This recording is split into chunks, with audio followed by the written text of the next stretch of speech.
Hey, pernah nggak sih kalian kepikiran gimana caranya bikin uang kalian kerja untuk kalian? Gak cuma menabung, tapi juga bisa bertambah.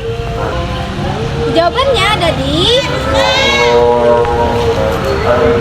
pasar modal. Simak penjelasan dari kami ya. Yang pertama ada saham biasa. Saham biasa adalah jenis saham yang paling umum diterbitkan oleh perusahaan. Keunggulan saham biasa: pemegang saham biasa memiliki hak kepemilikan perusahaan sesuai jumlah saham yang dimiliki. Yang kedua ada dividen, berpotensi mendapatkan dividen apabila perusahaan memperoleh laba dan membagiannya.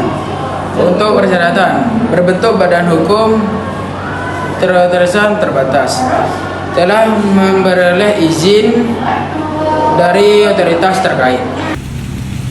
Selanjutnya, kalian pernah dengar nggak saham preferen? Jadi ini tuh saham yang kasih dividen tetap. Jadi kalian bisa dapat penghasilan rutin loh. Lalu ada 4 jenis saham preferen. Yang pertama kumulatif, yang kedua non kumulatif, yang ketiga partisipatif, dan yang keempat konvertible.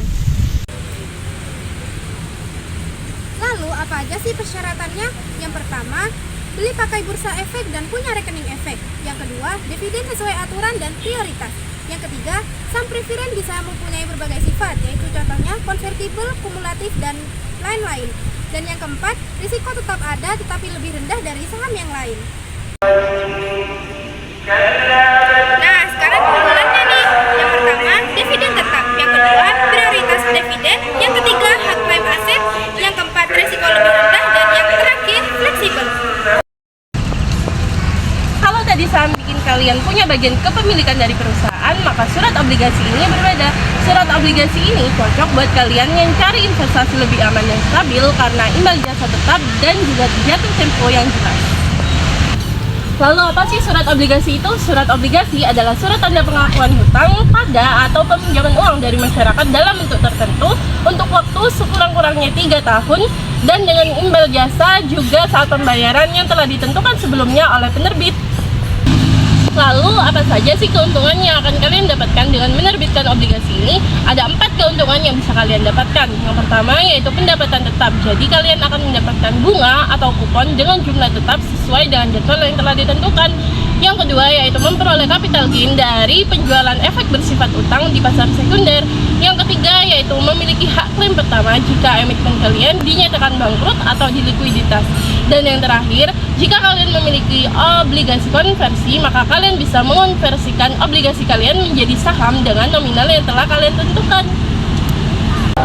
Lalu apa saja sih persyaratan dari surat obligasi ini? Ada beberapa persyaratan yang harus dipenuhi, yaitu penerbit berbadan hukum resmi, memiliki izin usaha dan dasar obligasi, lalu menyediakan laporan keuangan auditan, dokumen pendukung lengkap, memiliki izin dan terdaftar di OJK, dan memiliki rekening efek untuk pembelian, identitas investor jelas, juga dana investasi sesuai dengan ketentuan minimum pembelian obligasi.